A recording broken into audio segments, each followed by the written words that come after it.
Et bonjour à tous, j'espère que vous allez bien. Regardez, faut pas que je vous crie dans les oreilles, il faut encore que je m'y habitue parce que je suis souvent très expressive. Mais regardez le petit truc que je me suis acheté. Un petit plaisir en effet pour ma youtubeuse life.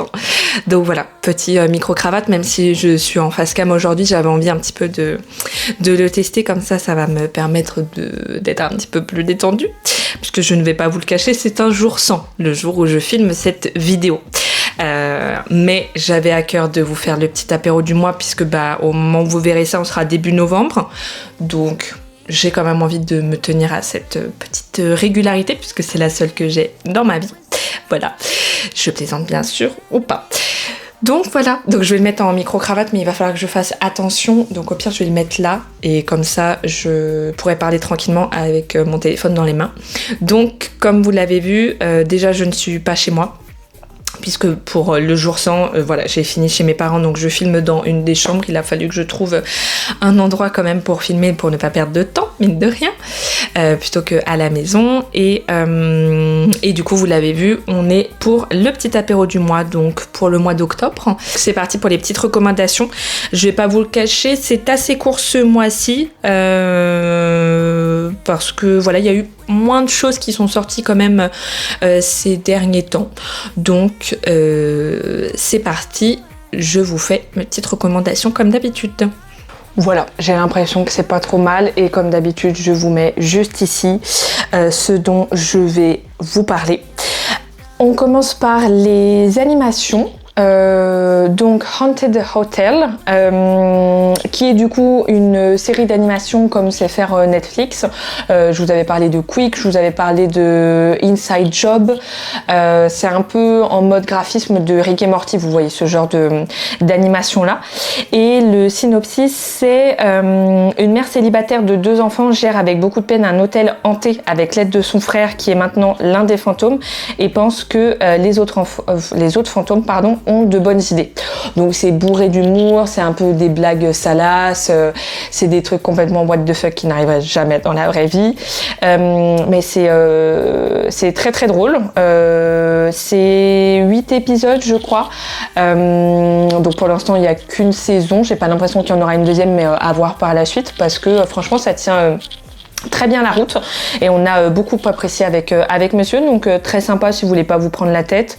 C'est une demi-heure les épisodes, donc ça se mange comme des petits pains et voilà, donc Haunted Hotel, super, très très très cool.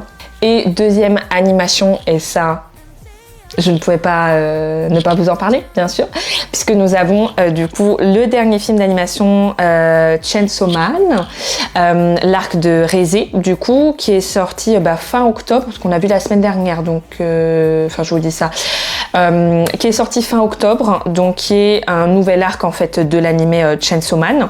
Chainsaw Man, d'où vient du coup Pochita, le petit personnage à qui on a donné le prénom à notre petit chien. Donc voilà, parfait. Donc c'est la première adaptation au cinéma de cet animé. Et franchement, incroyable. Il faut savoir que Chainsaw Man, ça fait partie quand même des plus beaux animés techniquement parlant et visuellement parlant, au-delà de l'histoire qui est aussi assez incroyable. Bon, comme tous les animés dont je vous parle, j'ai envie de dire. Mais franchement, très très cool. On en a pris plein les yeux, plein la tête. Le côté cinéma, c'est super cool.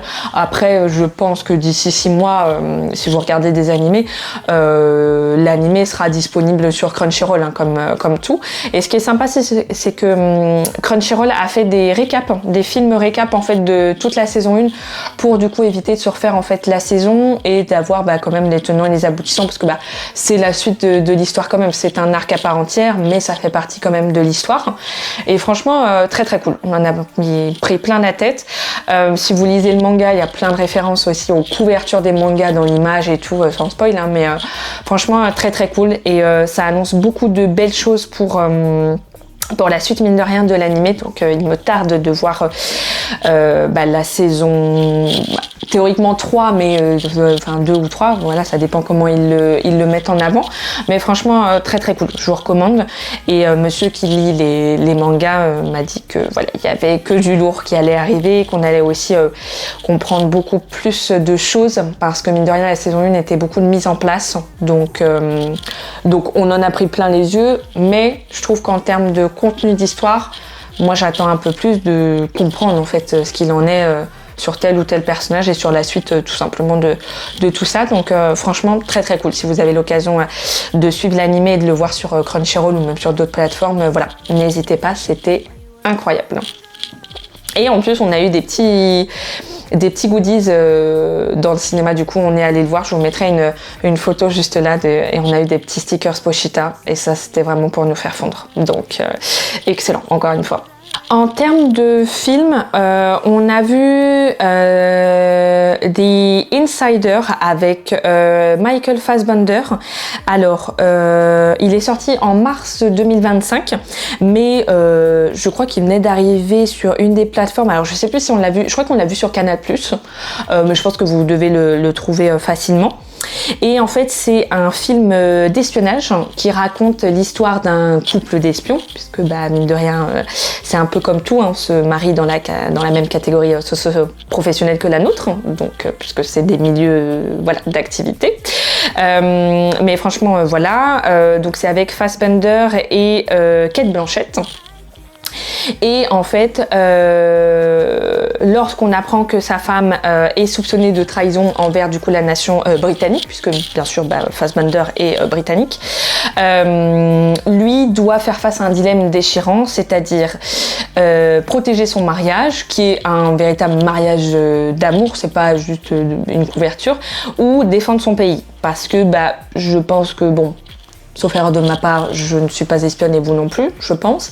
Mais que on a quand même ce parallèle où en fait notre vie est notre métier d'espion, mais on a aussi à côté de l'affect et de l'amour et ce genre de choses.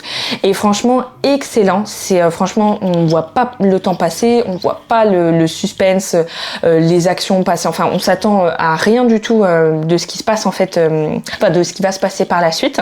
Et franchement, c'est excellent. Le cast est très sympathique. Il y a notamment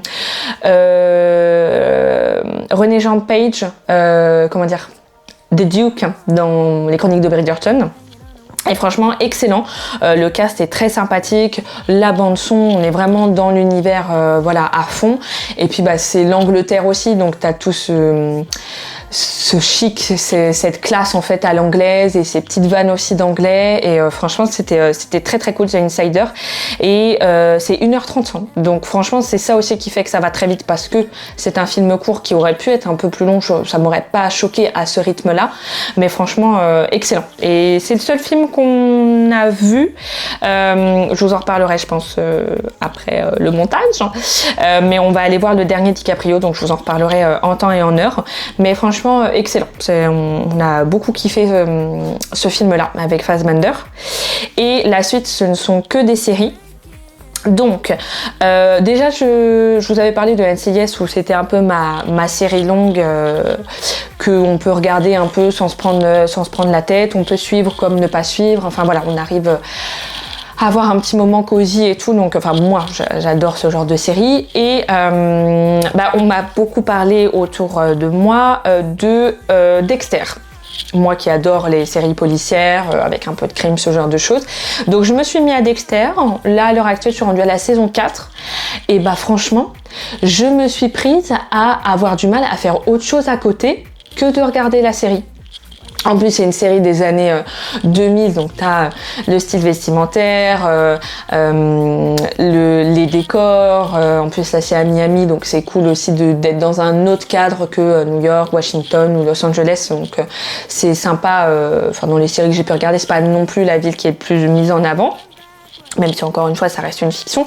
Mais franchement, excellente Dexter. Je pense que beaucoup de monde a déjà vu cette série-là. Sachant qu'ils ont fait un remake, je crois que ça s'appelle Dexter Resurrection,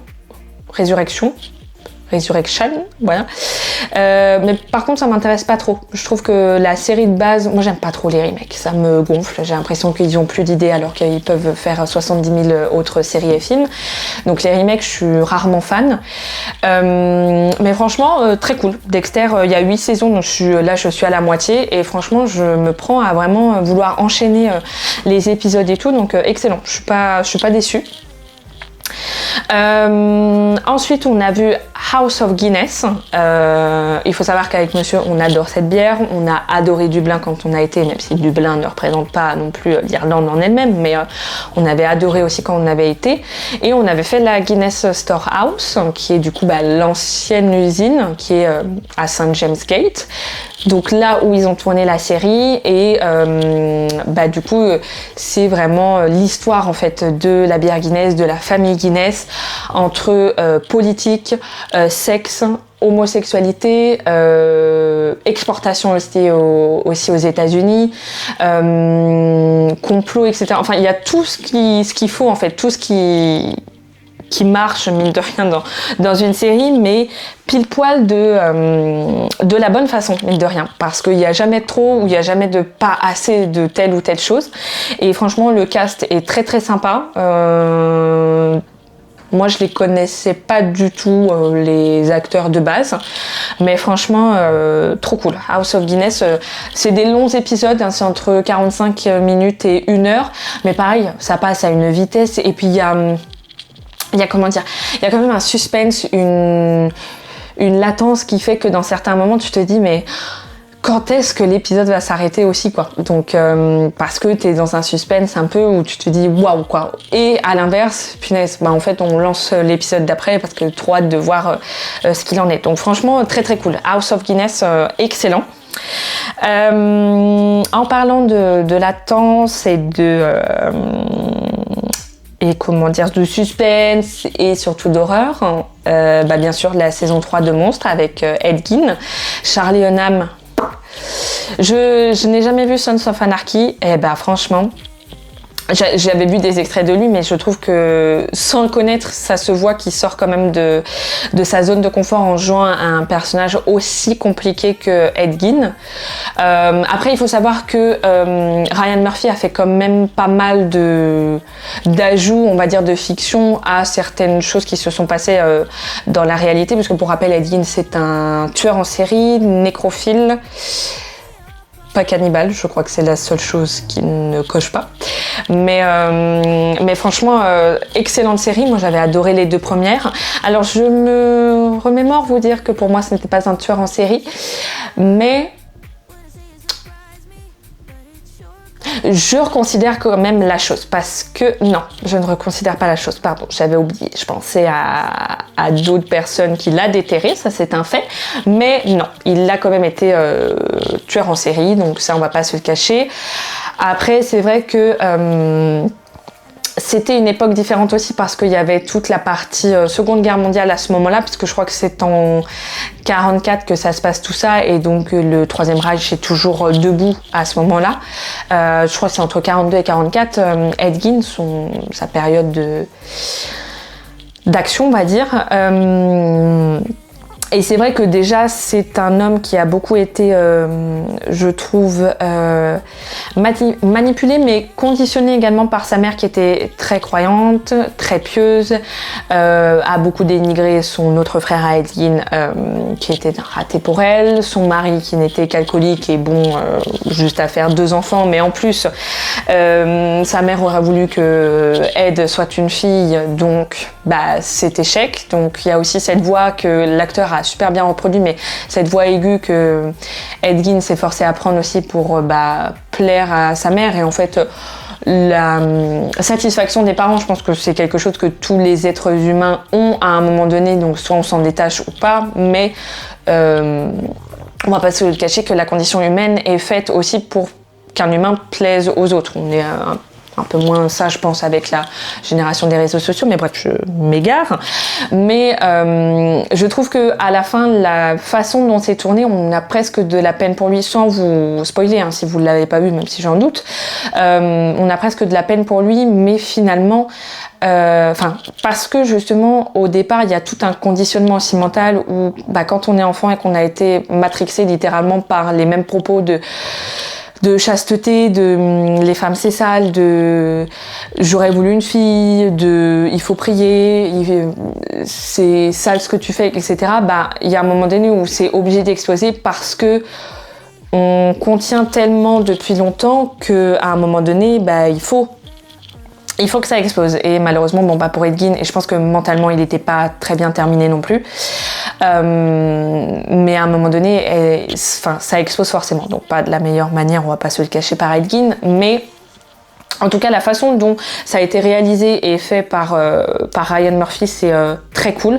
Et là, on a vraiment cette sensation, au contraire de la précédente série, où on se dit, mais quand est-ce que l'épisode se finit? Parce que là, c'est vraiment très très malaisant. Les 4 premiers épisodes sont quand même très dérangeants. En plus, moi je suis très trigger par, je pense comme beaucoup, mais par tout ce qui est Deuxième Guerre mondiale et tout ce que les nazis ont pu faire. Et en fait, je connais l'histoire, mais le fait que le réalisateur le mette en image, en fait, c'est ça qui a été assez dur sur le premier épisode.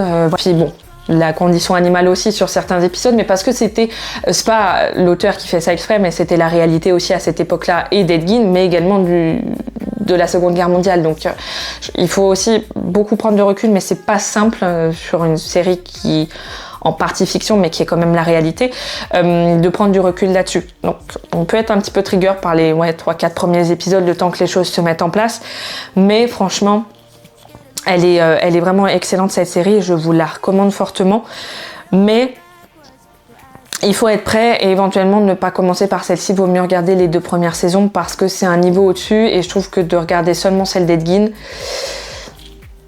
et surtout si en plus vous n'avez pas forcément l'habitude de tout ce qui est true crime, faits divers, ce genre de choses, même moi qui ai l'habitude, j'étais quand même pas très bien à la fin de certains épisodes, donc à prendre avec du recul. Je vous conseille éventuellement, avant de regarder la série, pour avoir vraiment tous les tenants et les aboutissants si ça vous intéresse, Silent Jill, la youtubeuse, a fait une vidéo sur Edgin justement, donc peut-être d'aborder en fait cette question-là un peu du côté plutôt documentaire avant d'intégrer le côté fiction qui, avec musique, image, acting, peut rajouter autre chose en fait à la série qui peut être un petit peu malaisant justement pour en tant que spectateur, quoi. Donc voilà, mais je vous la recommande fortement, que vous ayez l'habitude ou pas, mais à prendre avec du recul, à prendre avec des pincettes, ou à prendre en compte tout ce qui peut vous être montré, parce que ça amène aussi à la réflexion, encore une fois, de la nature humaine. Vous savez moi ce que j'en pense depuis le temps, donc voilà, mais très sympa quand même à regarder. Autre série Netflix, on a regardé Nero avec Pio Marmaille, série Netflix mais française du coup, donc on a le budget Netflix et donc on est dans les années 1400 et quelques, avec la grande sécheresse, tout ce qui est croyances et religion à foison, tout ce qui est cannibalisme, puisque du coup il n'y avait plus rien à manger, il n'y avait plus rien qui poussait et il n'y avait plus d'eau. Voilà, et c'est l'histoire en fait d'un assassin Nero qui, pour protéger sa fille, du coup, va devoir s'embarquer dans une aventure en fait au péril de sa vie, donc il se retrouve dans des situations la corde au cou, littéralement.